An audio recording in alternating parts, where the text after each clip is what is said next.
This is the Championship Clubs podcast, the show that shines a light on English rugby's second flight. Join us every fortnight and check us out on the socials at Champ Clubs Pod on Instagram and Twitter. This is the Championship Clubs podcast, today brought to you in association with the Rugby Journal, a quarterly print journal all about rugby, the stories from our game brutally told from grassroots rugby up to the elite and everything in between. And I'm very excited to get stuck into today's episode with today's guest. But as is formality and as is tradition, we kick off with you, my mate Ben Gulliver, champ rugby aficionado, to talk about the latest results. I mean, Gully, last time we spoke a fortnight ago, he said, the league's really close and this, that and the other. But now there's 2 points between first and 10. We're only 4 rounds in. Everyone's lost a game. And it looks like a properly entertaining league at the moment, doesn't it? Mate, look, it's looking very good. Like you said, sort of. I just had a brief look at the league, and Pirates are down there second from bottom, but 1 win away from topping the league. So it's a crazy league. I don't think there's a league like that at the moment, or I've seen in a long time. So it's looking very competitive.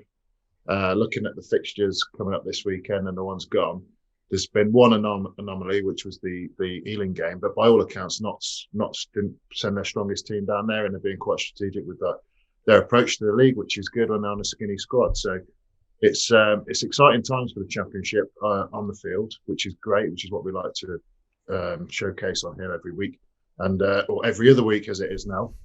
And it's like I said, it's exciting. It's thoroughly enjoyable to watch it from afar, but also feel the fans and supporters within it, I imagine. Yeah, I certainly think that's the case. And I think I've noticed, and we'll probably delve into this as we get into the meat of the episode, that the chatter around the league in the social media space has been quite exciting recently, which is brilliant. And to talk to us about all things Championship and all things the Rugby Journal, it is the Rugby Journal's editor, Alex Mead. Alex, thank you very much for joining us on the Championship Clubs podcast today.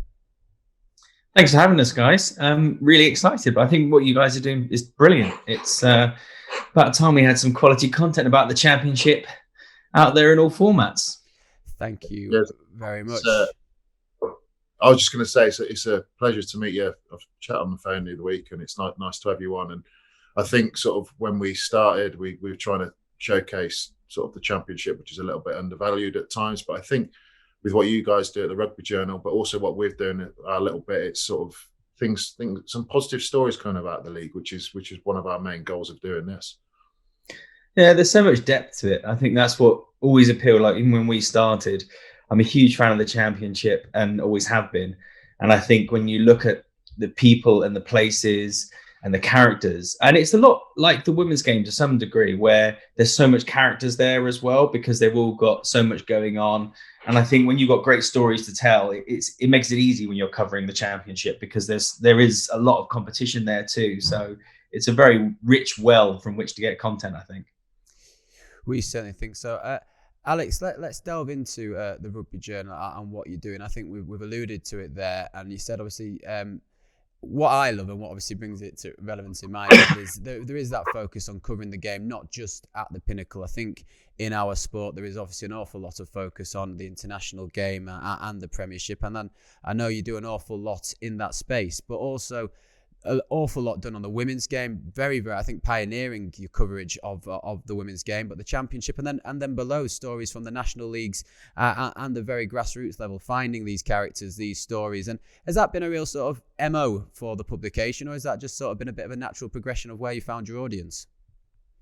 Yeah, I think it was. It was always to try to tell those stories really beneath the Premiership, and the ones that were in the Premiership, it was trying to find a different angle, because the thing is, we all get very narrow, like when it comes to the digital world. And we all know when it comes to the national press that it's a very narrow focus or variance on stories. And I think when you actually expand, I mean, it is literally a pyramid. So it makes sense. There's more stories the further down you go. And I think with the Championship and national leagues, the clubs were so intertwined with the towns, which was really important. And it's whether that's talking about the industry, because you get people come to us, here's a great story. My club's a great community club. We're really welcoming, and our mini section's got 500 kids. It's like, but why does anyone else care? And I think where you do start to care is where you start to talk about clubs and how they're linked to their towns and their people, whether it's going to Ebervale and talking about the steel industry, or if you go into West Hartlepool and talking about the docks, and this goes on, and then you start to tell these interesting historical stories. And we went to Richmond and we ended up talking about sort of Henry VIII and, where they used to play in the same place that the jousting was taking place. Probably a different Henry, actually, and even the earlier Henry, I think. But you get the point. When you tell these richer stories about the areas and the industry, then it's a better story. It's just a good story that rugby happens to be the vehicle to telling. So it makes people care about clubs in a way that they wouldn't have, because before they're just a name. What do some of these places mean? And, you look at Ampthill as the example. How many people knew where Ampthill was? And that was a bit of a running joke before their kind of run through. Yet when you tell the story of Ampthill, it's actually, fascinating. There's Catherine Aragon, who was held in prison there, and all sorts of things. So there's lots of great stories. And I think that was what we wanted to do. We wanted to tell great stories, but rugby was the vehicle through which we sort of told them, I guess. I think that's quite interesting. I think again resonates with what we've done, because obviously I've worked in the league for 9 years now with one national one as we got relegated. Gully spent decades across the division, so we really care about the Championship, and it's perhaps been mistreated, I guess you could argue, from certain bodies and organisations. And you maybe start asking yourself, do other people care as much as we do about it? And I think, Gull, I'm interested to see what you think of this, but in the time doing the podcast and with the reaction that we've had to doing the podcast, it's actually become really obvious to me that, people do care about this, and people are really interested to know more about the stories, but they do also see the value of what we provide. I say we, as in the league, so it provides. I think, like, for me, it's sort of, I always cared about the league as a player when I was in it. I obviously played for a lot of clubs, which is the running joke on here, but I had a great time at Melbourne.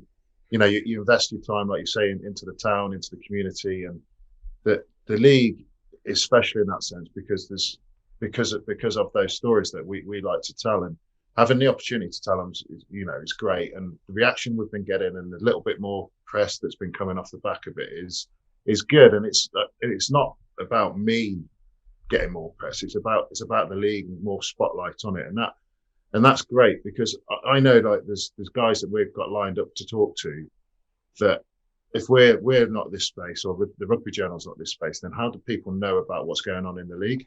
And being able to tell those stories and having a platform to do so, I think gives it a bit more reach. It gives it a bit more, interest, and with people outside of the Championship, which I think is sort of really important for it to get to where we'd like to see it. I refer to sort of my times in the Southwest, and it was thought I played like the glory days of the Championship, and I'd be interested to see what, like, Alex's views on sort of like where the Championships went from its sort of beginning to where it is now, and like the journey it's come across as a competition, and sort of where. It was a pretty loaded question, mate. Apologies. Yeah. Like what. Like your actual experiences of the league, and why you've sort of almost fallen in love with it. So I started. I'm from Brixham in Devon. So growing up, our nearest big club. Most people in Devon and Cornwall, I think their big club would have been like Bath, probably, just because it was the nearest big one. And also, I played hooker, and Graham Dorr used to come down and do the presentation, and there's lots of little things like that. But when I started writing, I was writing for the Rugby Times back in the day, and also Rugby World. And my focus would have been on those three clubs. It would have been Penzance, Exeter, and Plymouth. And for me, it was great. I did loads on Plymouth because Graham Dorr was there, and he was creating this amazing side with, tough as nails. And you would have Penzance. Jim McKay was down there, and he was quite a character as well, but what Dickie was starting to do down there. And then Exeter with Ian Bremner, and then Druitt. And I remember going to Exeter when they had their first professional squad, and they're training out in just by the river in a public park. And all of us were behind all of them. Yeah. Growing up, you didn't like Plymouth or Exeter or Penn, because you played against them, but they were in a race to see who was going to be our West Country side. And it was such an exciting time then, because you felt, and Bristol got overturned, and we know, Worcester and Rotherham and all these other sides. It just felt there was so many battling, but it felt like all of us could potentially go up. There was probably 8 sides in that division, you felt had a chance, and it was just how the dice rolled that particular season. But it was also close. You knew people there. It felt like it was what rugby was about. And even visually, if you think about where those sides were playing, a lot of them are playing very much in the heart of their towns as well. And as rugby grows, they go outside of the towns. Exeter, Sandy Park is brilliant, but obviously they moved from the county ground, but the county ground was very much in the heart of Exeter, and I think the Championship, you've still got that. But from where it went to now, you just feel there was money put in, which is great. It needs money to fund, but there wasn't enough guidance. And I think the problem is no one really knew how professional rugby would work. The Premiership doesn't know how professional rugby would work. They don't necessarily know how to market themselves. I mean, we're seeing right now, and we're not going to go into it, but the marketing disaster the arguably best club in the country is having right now is a major issue. And if they can't work it out, then surely they must understand everyone else needs help, because it's not just about giving them money to pay players. It's about looking at the bigger picture. Who's guiding people? So it's no use saying, here is X amount of pounds, go and do that.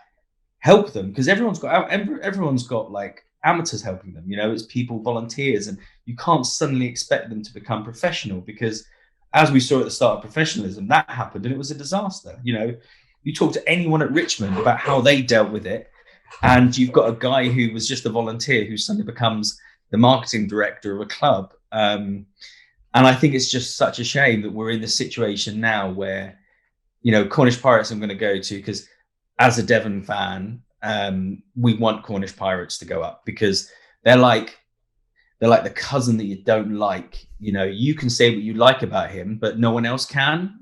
So you're bonded to them. So, and I do like Cornish Pirates. I've got a lot of time for them. I've got a lot of time for Dickie Evans, and I want that to be it. But you don't necessarily feel that everyone wants that to happen. And it makes no sense to me. It made no sense when they did the Premiership Cup a couple of seasons ago. Why wouldn't you want to see Northampton against Bedford, or Cornish Pirates against Exeter, when everyone was in theory professional? There wasn't a safety risk. So why instead have a really boring tournament that no one cares about? So my biggest issue is that nobody talks. And I think if the Premiership clubs all went down to the Championship clubs, say, hey guys, right, present to us a 5-year business plan about how you're building, how you're doing that, and see how many of them came back with something. But nobody wants to talk. They just want to shut off everything and say, right, we're alone here and it doesn't matter. And no one's listening. And the RFU don't feel like they've got the power to do anything.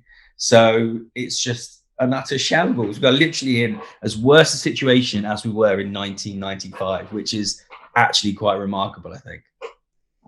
I feel like we're 10 minutes into the podcast and Alex has dropped some absolute fire.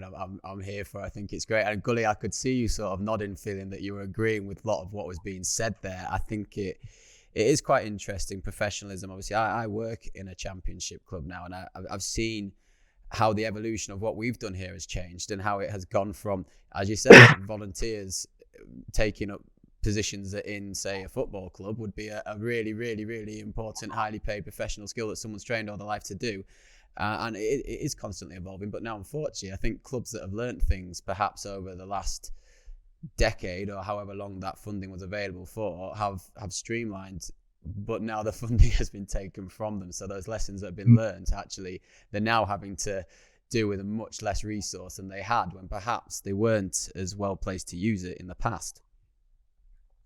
Yeah, it's so that leadership and the guidance, it has been lacking across the game, hasn't it? And Alex has just alluded to it. It's that it's not necessarily a championship problem. It's a rugby problem, isn't it? And it's finding that sort of niche marketing area that we need to live in that space. And we've lived in the same space for a long time. I refer to sort of Champ and Premiership as like, you've got your private schools, which is the Premiership, and then you've got your comprehensive schools, which is the Champ, apart from Bedford, obviously.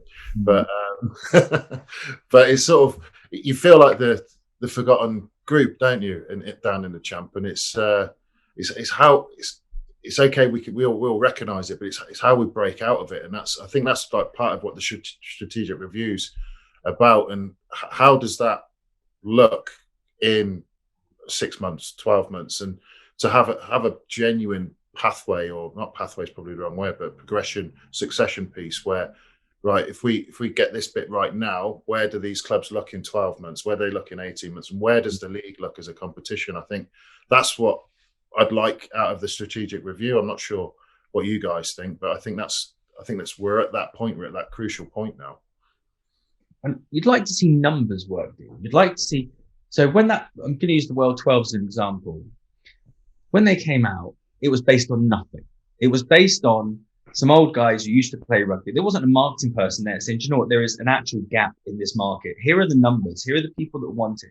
Do a numbers-based thing. So look at the geography of the country and look at where those clubs are based, what their potential catchment areas is. Have we got a space? Like when you draw a circle around all the Premiership clubs, there's a lot of gaps. There's a lot of clubs overlapping. There's someone who've got massive circles.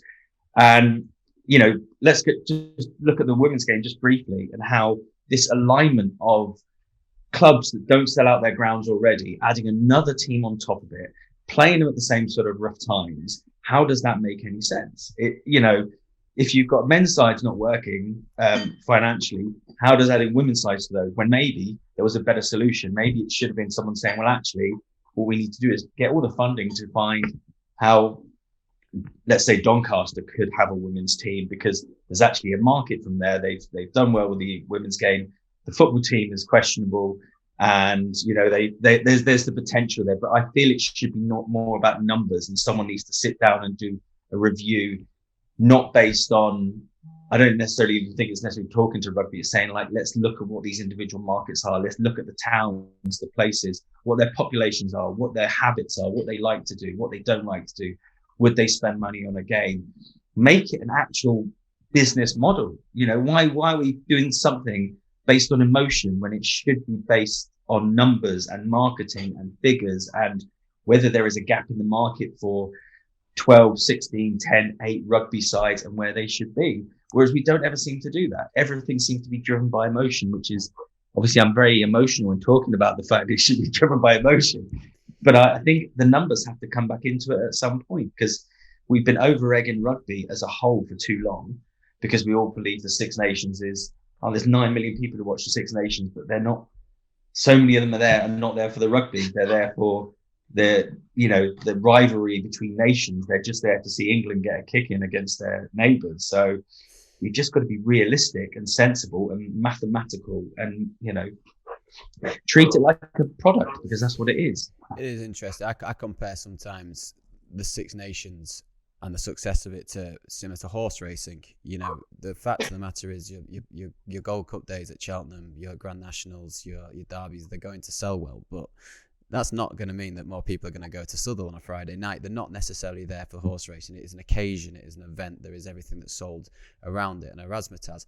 And I think you're right. I think what you're referring to, Alex, if I'm simplifying it, is almost selling the sizzle, not the sausage there. And we do tend to get wrapped up in the emotions of rugby clubs. And I think the reason why people won't do what you're suggesting and maybe be a little bit more cold and a bit more calculative with it all is because the people that are making these decisions are emotionally invested in their own clubs and want the best for them, and that's no bad thing whatsoever. I think what I would like to see from the strategic review, and just in general, is just some maybe more long-term thinking. I think, and Gully, be interested to hear your thoughts on this, that my experiences of the league is that there's never been something sort of 3 or 5 years down the plan with, I think numbers are right. I think there should be numbers around KPIs, but something that's a little bit more longer term. And I appreciate the challenges of trying to plan longer term if you haven't got a secure budget for that time.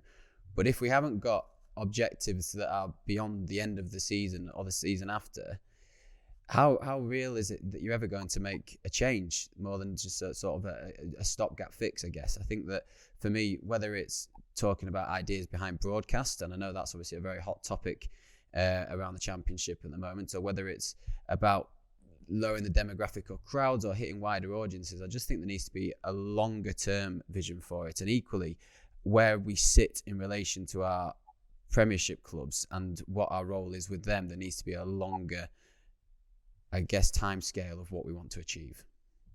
Do you know what it is, mate? And it's quite straightforward. There's no leadership around the league.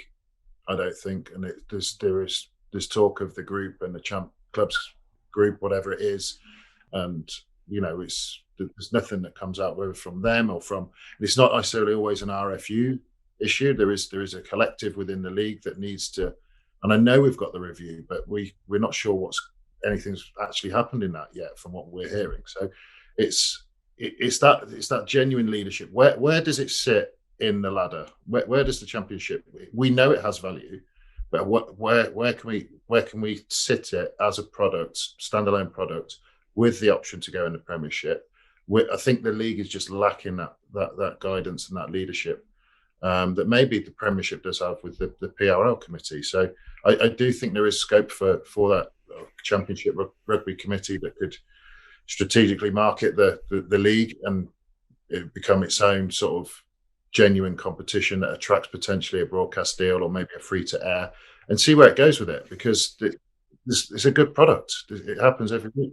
I think, just quickly on that with the leader, I think it is a near impossible task to have a cohesive leadership unit in the way that it is at the moment, because what we talk about in this league and what we love about the league is that, okay, this year there's 11 different teams and all 11 of them have very, very different situations on how they operate and different objectives.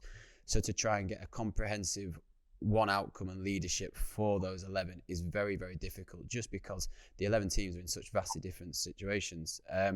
So I guess I kind of maybe agree that does there need to be a body, a bit like PRL have, that sit separately of the clubs to provide guidance and stewardship to the division. But then what qualifies those people to make or to be that body, and where do you draw those people from?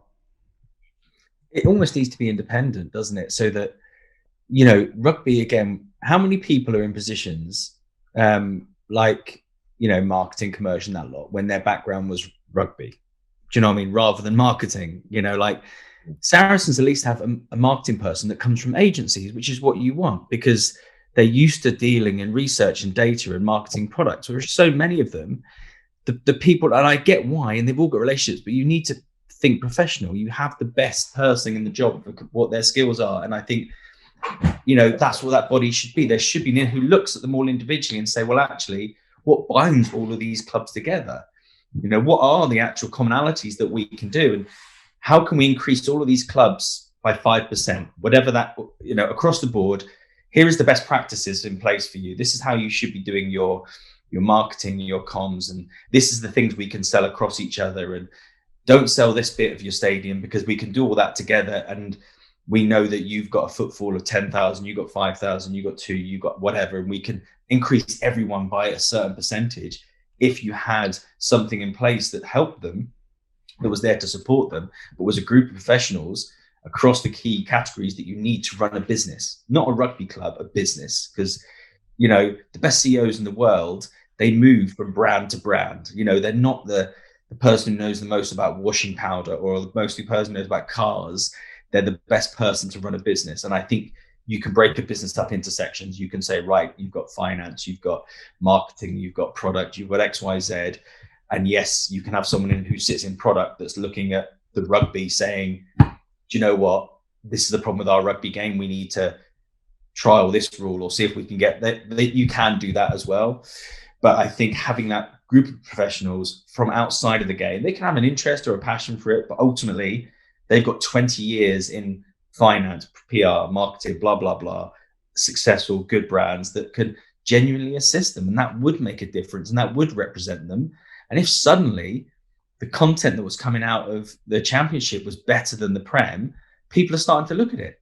Look at the difference it made with the girls when BT Sport did a show about them. Look at the difference in quality because they suddenly sent the right cameras or the right number of cameras to a allied Premier game. And it suddenly was like, whoa. Whereas instead, the cameras that you get at most of these games are the same as what I might get at Southgate RFC around the corner. Do you know what I mean? So it's hard to get that quality. But if you did have that, you'd say, right, what we're going to do is as a committee, we're going to invest. We're going to go to all the games. We're going to get all this footage because actually that footage, we're going to then sell to brands. And when that footage has the grit and the reality and the towns and the passion, the individual identity that you get in the Championship that you do not get in the Premiership anymore. They do not have the individual identity that the Championships do. And you get rivalries like Ampthill against Bedford. That's hard to compete with, I think, when you get it shot in the right way. And that's why we use, like, to bring it back to the mag, we use reportage guys because we want to capture the towns as well. And that's part of the story. So I really think an independent committee with those specialists would be coming up with these ideas and saying, right, who can we get on board? Which brands want to align with rugby? And when you look at the circle, you look Championship in the middle, we are connected to the whole world.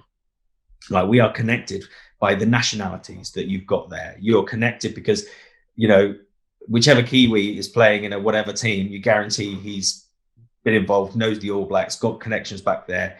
Our world is actually the whole rugby world within the Championship. And when you present that in the right way, you are going to be able to get brands on board. But it needs to be done, and it needs to be done by the right people. So I think it can be done. I just think you need a big change, and this independent committee sounds like the best idea.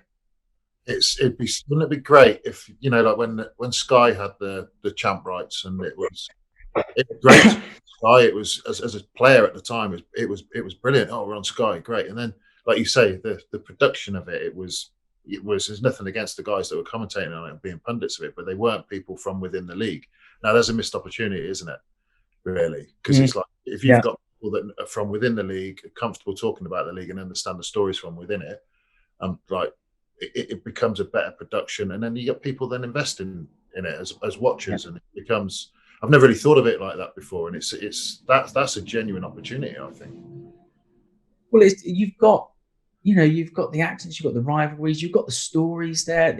You've got every character you possibly need, and it is international and it's also local. So you've kind of got all those different things, but it's just the feel of it, you know, the feel of the places you're playing as well, in those towns. And you know, most of you aren't out in the middle of nowhere in an industrial estate or something. You are kind of pretty close to your communities, and you know, it just needs to be captured in the right way. That's going to engage those people, because you've got emotion. You know, you've got an emotion where people are tied to a club in a way that they're just not in the Premiership, because you know there isn't the same guys who are. I'm using Rotherham as an example, but like, you know, I can't remember, what is it, Wednesday, Tuesday afternoons, when they've got those old group of 80-year-olds, and there's like war heroes in there. I went up there. I went up there for Titans Tuesdays, I believe they call them. I went up there for Titans Tuesday, and it's brilliant. And they was talking about, I mean, everyone was 60 plus, and even in the evenings, you know, they did their local, all the food. I can't remember, it was a curry or a sausage. I can't remember what it was, but they were talking about the karaoke nights where they do with the players. I hadn't heard of any of the songs, and I was Googling these songs they were getting to play, and they were from the 50s. And it was just a completely unique scenario. Just that, and you know, these old boys, the idea that they were and it does happen at my club.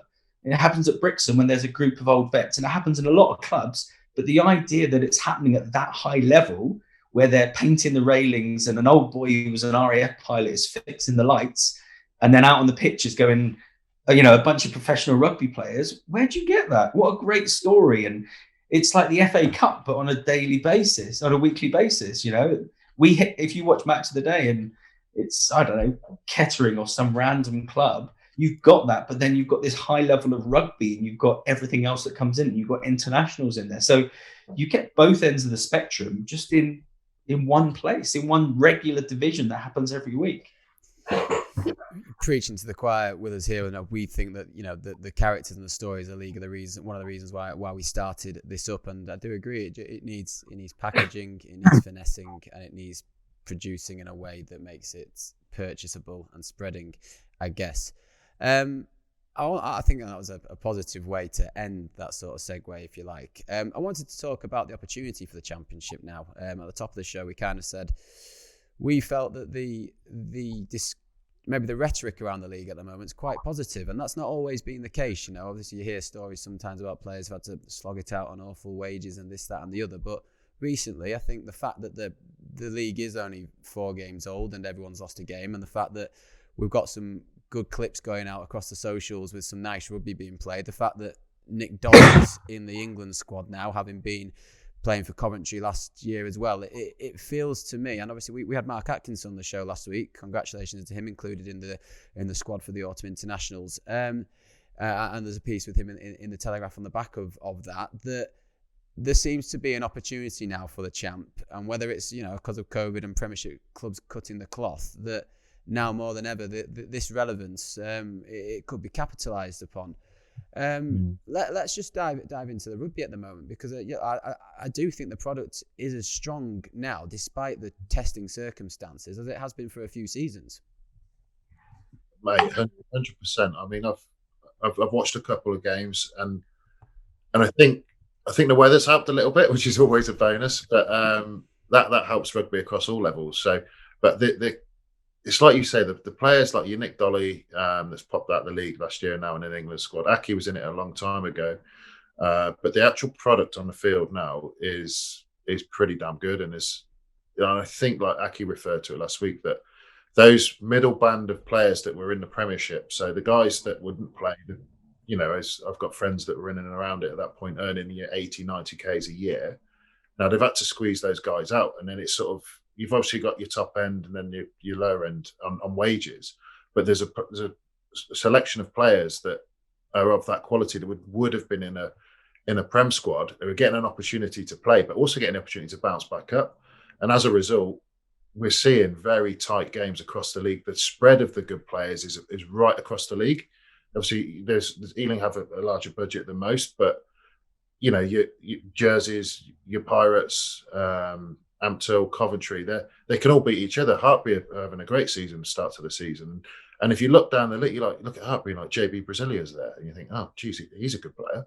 And then you look at the Richmond team, and you got obviously Mark Bright's in there, and there's some other good players that have played a lot in the champ and some above. So there's a real selection of good players across, and a good spread across the league of players, which is producing a good product. But also, if you look at the coaching within the league as well, so there's settled coaching groups within most clubs. There's pathways for coaches now, and they're having a real influence on their own clubs, but also on what's happening on a Saturday or a Friday night, whatever it may be. Yeah, it's been good to see how close some of the games have been, and obviously, Radwan, he kind of was blooded, really. I mean, he had played for Newcastle before, but it was in the Championship he got the run of games, and got that confidence and made his mistakes. He's in our latest issue talking about the Championship and how, even though he was scoring, his games were being picked apart. And I think he played against Hartbury, and even though he scored, he got dropped because of he wasn't doing what he should, because the competition was still high. But all of that confidence has led to him straight away getting in the England squad as soon as he was back up. So it is, but you don't want it to just be this breeding ground. It's that plus something else. And I think we did something on Plymouth in this issue, and one of their things was they want to stop. They wish they could only have 2 players. They wish the rule was stopped at 2 players from the clubs below, because they can't sign anyone at the beginning, because everyone and I'm sure Cornish Pirates would probably say the same, everyone gets scooped up by Exeter Chiefs, and then you lose control of them. So they get what they're given. And actually, would it be better for those guys if you've got the best ones, obviously go to Exeter Chiefs.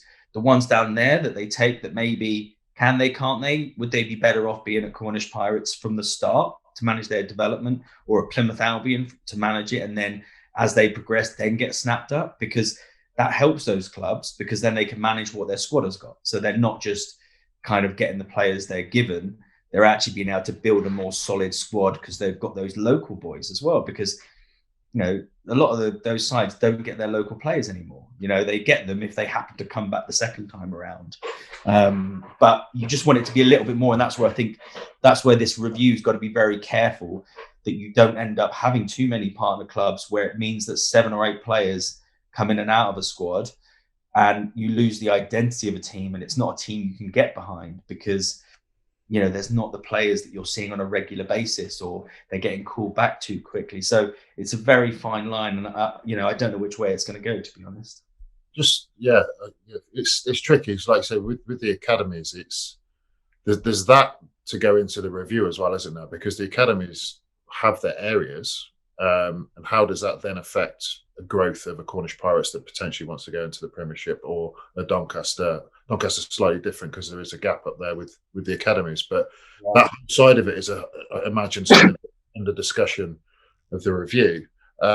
Just touching on the Rugby Journal, mate, and like what you found from within it. So what stories that you've covered or grounds you've been to? You've spoken of Rotherham, and one of the most appearances in the Championship, and obviously struggled a bit over the last couple of years. But what sort of stories stick out? There's obviously so many, you wouldn't do them otherwise. But within the league, like what jumps off the page from your personal experience, and to share? The Rotherham one I loved because of the passion of this group of fans, and that it really meant so much to them. But it was really their community, and there were so many older ladies and who just rocked up at the club lonely. Do you know what I mean? And when they found their home there, and their relationship with the players, where even when they'd sponsored a player, and I don't know how much it costs to sponsor a player, but a lot of them sponsored players, but they still stayed connected with that player after they left, were writing letters, and some of the players' parents were still going to watch Rotherham as well. So that was an issue too. That's really stood out. And actually, Amped Hill, we covered them. With the day we went to see them was when they played Old Eltamians in that crunch fixture, where they were pretty much level on points, or there's a point difference or something. And then when they won, they just took themselves up ahead, and they kept that gap for the rest of it. And actually, this issue we're doing now, we've got something on Old Eltamians, because obviously the two sides have gone in separate ways. So I think those were the two that kind of stood out early on. But we went to places like Shetland because we knew they had the longest away journey, which is outside of the Championship, I know, but it was a 12-hour journey to their away games. And then that was presuming the away game was the other end of the ferry. And actually, sometimes they went across to the Western Isles. They missed their ferry and then had to race up to the far north of Scotland to get a ferry to Orkney to catch another one. They were away for 5 days for like an away team fixture. And then behind that, you've got this whole story of Sullom Voe, the oil, and how that impacted. And actually, that area's got more money than anyone else. They've got more leisure centres per capita because the council's always got a reserve of like 26 million in the bank or something. So, but often it was the ones that went about the towns, really, and how they were linked. And that was the case with Rotherham, and talking about the industry. Ampton was a little bit different with the ambition. Nottingham, we've got this one as well, and all the ups and downs through the ownership side of things as well, through the Sven-Goran Eriksson eras and those. Coventry as well, John Sharp's story about industry, and he's very much a Coventry boy sort of through and through, and a lot of him, it was the club was reflecting what was happening in the city, I think, and that's why he was so much behind it, I think. But his old story, being involved in sort of hiring out jet engines and seeing an engine in the back of a hangar just gathering dust and wondering why a plane had a however many £1 million engine, and set up a hire company, and then that sold for however many billion. So it was those stories that kind of sprung off it as well, I think. And Dickie Evans, we got really literally as the decision was made, we told the story of all the councillors and how some councillors had their arms twisted, all the campaign that went on behind it. And then it also that was the first time it came out about his Parkinson's, actually, like that interview. And it didn't make any press as such, but it went out there that was when he was ill as well. And, this man has been so much. Some people are passionate about their towns for other reasons. I think even though he's been living in Africa, he's such a Cornishman through and through. And I think it means everything to him. But I think there is a club there. I don't think it's just an ego-driven thing. I think there is a potential Premiership club there. We've seen it in the past, even though the community needs it, the industry needs it. Everything should be behind the stadium for Cornwall. And as rugby, we should be trying to make that happen, because Cornwall is not a rich county. It needs things. It needs it's not about the postcards. Anyone who's been to some of the towns in November or February knows how much it struggles. And I personally would just love to see it happen. And I think it'll be such a boost for the economy down there. They've got a big moment with the stadium campaign going on at Twitter. So I'd urge anyone listening to that to check out the Cornish Pirates social media feed and the latest on the stadium for Cornwall. Alex, if people want to learn more about the Rugby Journal, they want to subscribe, what's the best way for them to go about doing that? You head to the rugbyjournal.com. Like I said, the magazine is very much like coffee table. It's long stories, it's big stories. It's all about the imagery. We've also got Rugby Photographer of the Year competition, which is launching next month. The previous one is currently still exhibiting at the World Rugby Museum at Twickenham. And the winning image actually was from Amped Hill. It was from that game. Our photographer was snuck in the corner of the changing room and captured the three Tongan heroes kind of with a light glistening, and it's a beautiful image. But there's lots of other images across the world of grassroots rugby and a lot of championship there as well. So yeah, the rugbyjournal.com, and it's quarterly, and we're also launching a weekly email as well, so you can sign up for that with free content. Fantastic. Alex, thank you. You've been a fantastic guest today, and best of luck with the upcoming issues, and we'll speak again soon, hopefully. Thanks very much, guys. Thanks for having me. Keep up the good work.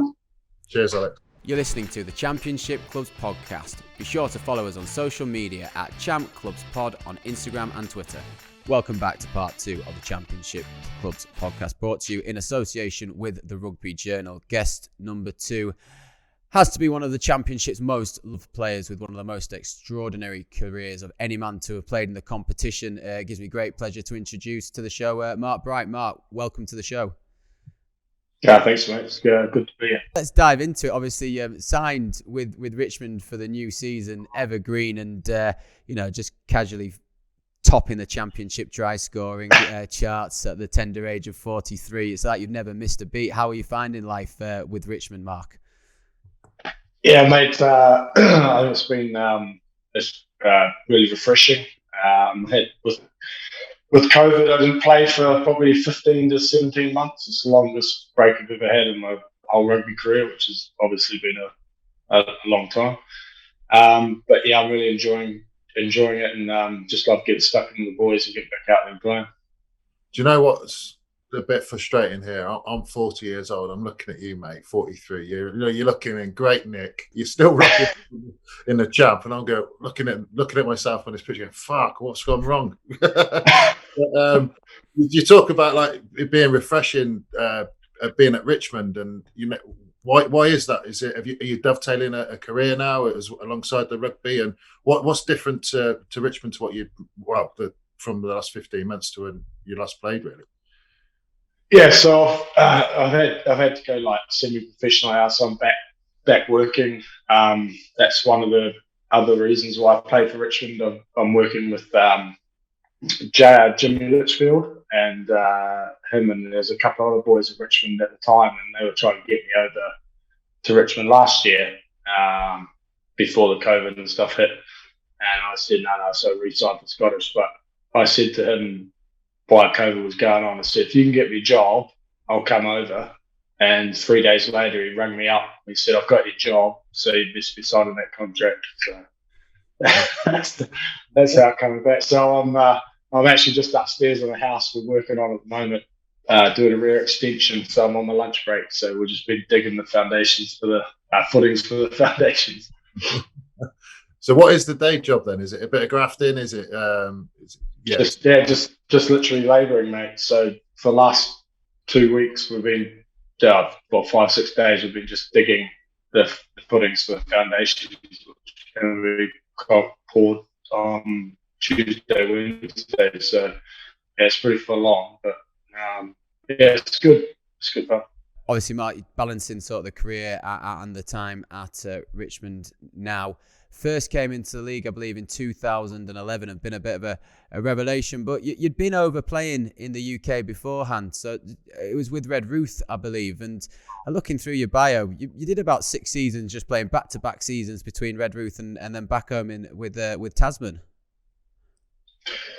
Yeah, did about 6-7 seasons doing that. I actually had a 4 or 5 month little stint at Kendal before I went to Red Ruth in 2006.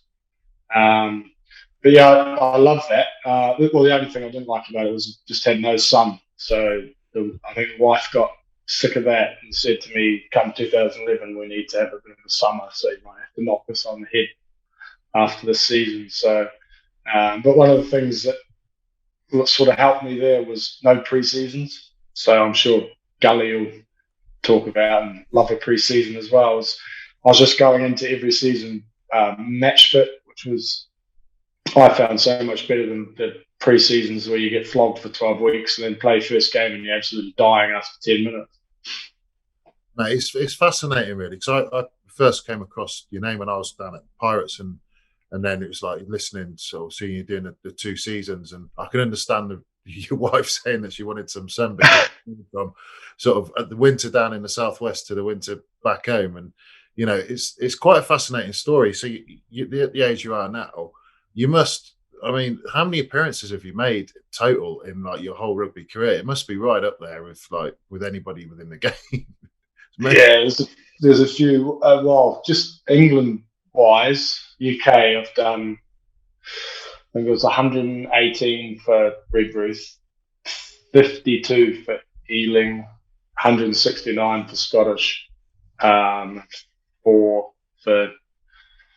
Richmond, 5 for Richmond at the moment, and 4 for Richmond actually, and then whatever I've played club rugby back in New Zealand, probably 200 odd games club rugby, and then 92 minor 10 cup games, and then all the 7 tournaments thrown in on top of that. Oh, mate. And you're still trucking. It's fucking amazing. Yeah. No, my old man always said to me, you're a long time on the sidelines. So play as long as you can. And even your good mate, Paul Tupai, said to me, just keep playing as long as you can, mate.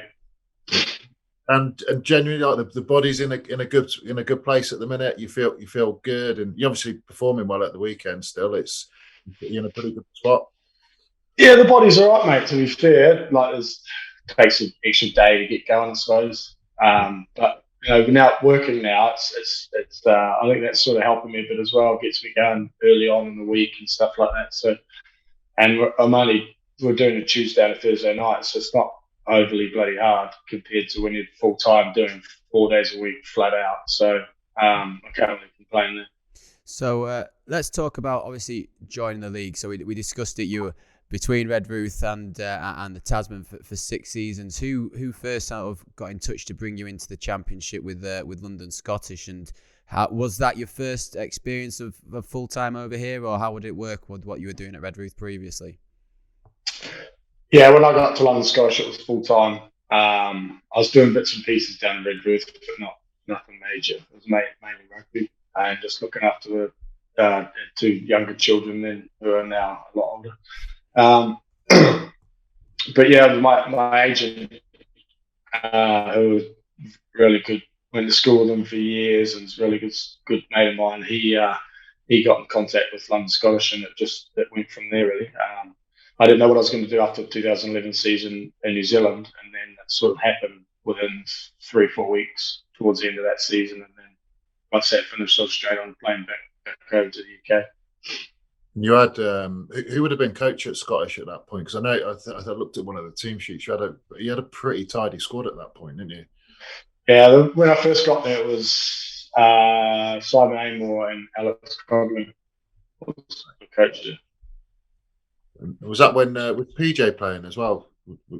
PJ got to Scottish, I think it was either the year after or 2013. I think it might be 12-13 season he got there. Cotters said to me we needed a 12. I said I know exactly where a 12 is, so I'll have a word to him, see if I can get him down. Yeah, no, it's good to be able to play a few more games with a big fella before he went over to France. You had some success in those years at Scottish. I mean, obviously on a personal note, of topping try scoring charts every season. I think you've scored over 90 tries for the Exiles. But as a team, you know, there were a side that you were regularly in and about that top 4, weren't you? Yeah, we had a pretty good squad. Probably between 2013 to 2015, 16, maybe we were at the top sort of four, like you said. We had Neil Best was signed there, Phil Godman, Chevy Penny Cook, James Phillips, Mark Irish. We had some good players. It was one of those things where it just sort of got to a point and then it stagnated a bit, and then quite a lot of us left the club, and it sort of went downhill a little bit. Yeah, been tough times, and I guess was it 2017 then the opportunity came to go to Ealing, and I guess you'd be one of the players that were really, as the money really started to come into Ealing and their ambition to be a top championship / premiership challenger, it became obvious. How was that transition into Ealing? And I guess you'd say coming in as part of a crop of a whole new squad under Ben Ward. Yeah, so obviously Cotters turned up at Ealing and then got in contact with myself, and then obviously I talked to my agent and he did what he had to do and signed a two-year deal at Ealing. To be fair, I was actually shitting myself. I said to my wife, I don't know if I really want to go. I don't know about changing clubs, and I just think it was a good thing. It was probably the best thing I could have done in the end, because I think I just got too comfortable at Scottish, and taking me out of that and put me in a new environment. I think I thrived on that. There was real competition for places there, and they're obviously a very ambitious club, so they don't really muck around. If you're not pulling your weight, you don't play. So it's definitely a good 2 years, and well worth it, that's for sure. Yeah, it's fascinating for me to listen that you've got 160 games and you sign for Ealing and you're nervous going in, which means you're still in it for the right reasons. Just talk, if you could, about sort of you're very London based with your clubs, or the clubs that you've played for now, and we like to sort of talk about the stories within the clubs and the leagues. How are those rivalries within now? Like you're at Richmond now, you've played at Scottish, Ealing. Like are they as fierce as they seem from the outside and enjoyable to play in? Yeah, 100%. As soon as I signed that contract with Richmond, I was hanging out for the fixtures to come out so I could find out when we're playing. I think it's just one of those games that you always look forward to. Even when I was at Scottish, the rivalry between Scottish and Richmond, which has been around the ground sheet for 127 years, has been massive. So they're always games you look forward to. And when I went to Ealing, it was the same thing. I look forward to playing Scottish, and then I really look forward to playing against Richmond. It's just one of those things that the local people say it's a local derby, but I think it's a little bit more than that. Especially if you've been at the club previously, you want to just get stuck in, don't you? Yeah. And then if you could just talk about the infamous Richmond socials. I saw one knocking around last week of, I think it was Max Trimble, like diving down the table. It looked like a good crack the other week, and they're pretty renowned for a good social, aren't they? Yeah. So what happened is we played Scottish. We had it all planned, and there's the date come out. We had a wedding. Me and my wife had a wedding to go to on that weekend. Yeah. So I was just thinking to myself, Christ, please don't let a social or the London Scottish game land on that weekend. Any other weekend I'll be fine. Yeah. And so what happens? The main friggin' social, the Oktoberfest, and the Scottish game lands on the state. So I'm like, fuck's sake. And she's like, oh, yeah, you come to the wedding. I was like, I'm not going to be there for the wedding. What I'll do is I'll play, I'll get off the pitch, shower, jump in the car, and I'll drive. It's down in Liscard as well, so it's a good 3 hours, 40 minutes. So I literally play Scottish. I quickly shake the boys' hands, say all the best to coaches and stuff like that. We'll enjoy the night. And they're like, where the hell are you going? I was like, I've got to get down to this bloody after party for the wedding before the bar shuts. And they're like, fucking mad idiot. So I literally get off, and I've got my I got my middle, Campbell, who's 14, and Declan, who's 8. So they'll run around the pitch. I said to them, as soon as you see the full-time whistle, get to the car. Yeah. So I come out of the showers, got to the car. It took me 15 minutes to get out of the bloody ground because everyone was all the supporters were trying to get out. and then got down to the wedding, suited and booted by 9:15, having my first pint. But yeah, but to answer your question, that social is legendary. So I might have to play another year so I can go to that one next year.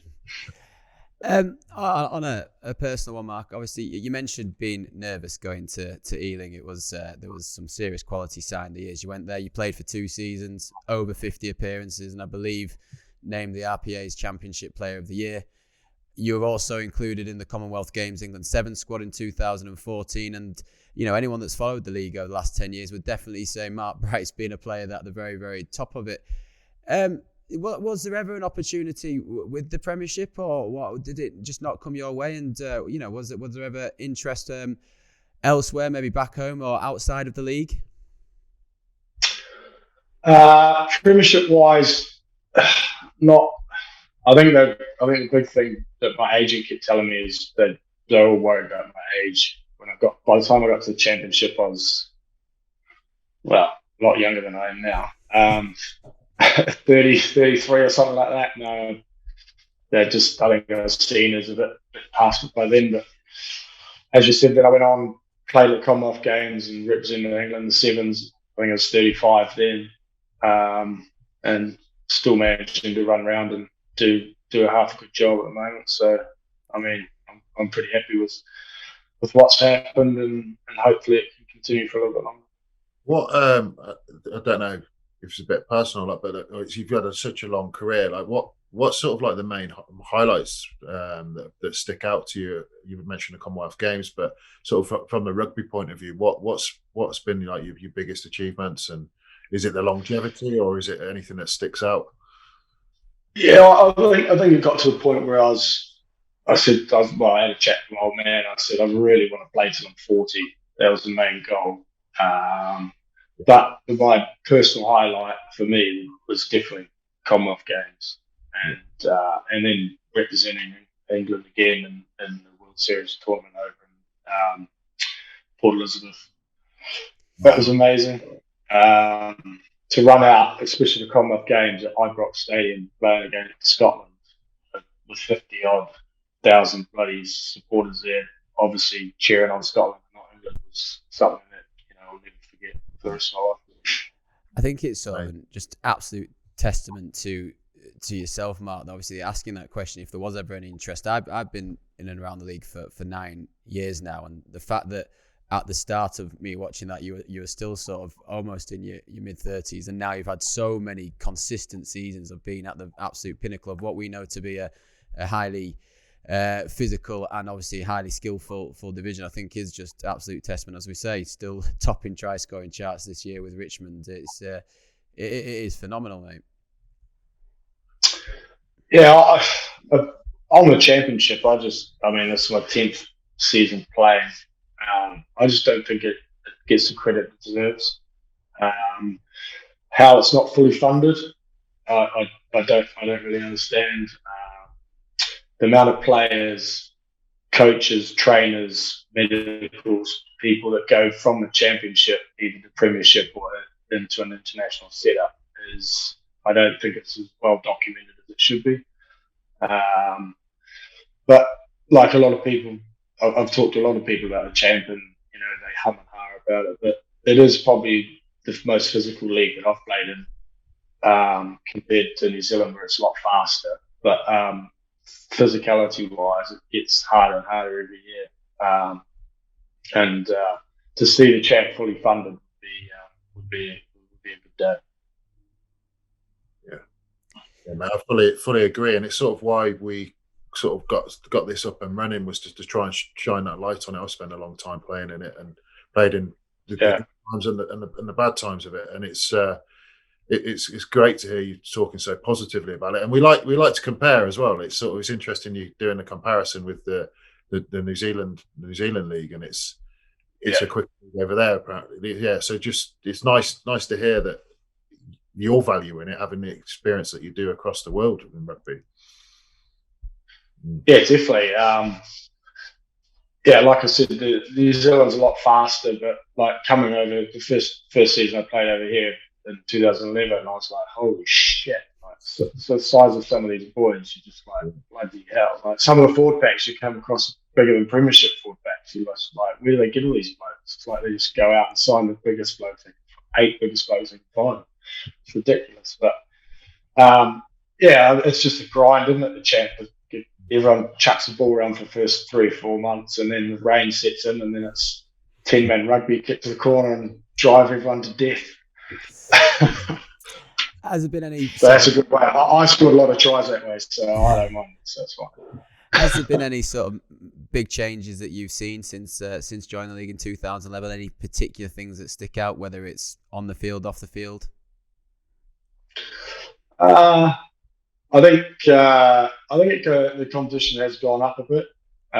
Progressively got harder and harder. It has become a faster game compared to what it was in 2011. There's still big chunky forward packs getting around, and you're still going to do the basics of bloody rolling mauls and scrum and lineouts and stuff like that. But I just don't think it gets the credit it deserves. That's the main thing for off the field sort of stuff. If they ever do fund it, I think it'll be a good day for English rugby. I don't think they can let this competition die. I think it'll be very detrimental to what they're trying to do. But yeah, TV wise, I think maybe they could probably get more games broadcasted just to get it out there a bit more. I think for a spectator, there's not many games in the champ where you get like a 10-7 sort of score line of 40 or 20, isn't it? So I think as a spectator thing, it should get a few more games televised and just see what it can do. Yeah, that's. We got a little bit of tricky audio there, Matt, but I would just go on to ask you, obviously, your big game this weekend, Bedford. We talk quite positively about Bedford on the show for their want to chuck the ball around and play attractive rugby. What's the aims going over to Goldington Road this Saturday for your new Richmond squad? Well, probably to stop them from doing exactly what you just said. I've played Bedford a few times over the last 10 years, and you're exactly right. They just love throwing the ball around. They're very good at it as well. And I think one of the main things is if you can slow their ball down at breakdown and just so they can't go side to side, you might be in with a shout. But if they get going, they're very hard to stop. They've got attacking players and threats all over the park. So we'll have to be bang on defensively come Saturday. But the boys have been working hard this week, so I'm sure we can put that into fruition. And then I was just going to say, so you're in for another year because you missed the Oktoberfest this year. So what's the plan like moving forward? How long can you keep going, mate? What's that? You got a little goal in your head, or are you just going to ride the wave like Paul Tupai did for so long? Yeah, I'm pretty keen to ride the wave for as long as I can, but I want to try and first goal is to get to 200 champ games. So that's another 15 away. So I want to try and get that, whether that's this season or next season, and then maybe try and get the 100 tries up in the champ as well. We'll see if that can happen as well. Okay. Well, from our perspective, Matt, I was going to say. I was just going to say it took me 80 games to get one try in a championship. We're talking about getting 100 tries, so I don't know what to say, mate. Yeah, but I'm sure that one try you would have worked at damn so harder than I've done my 100, so you'll be right. Well, mate.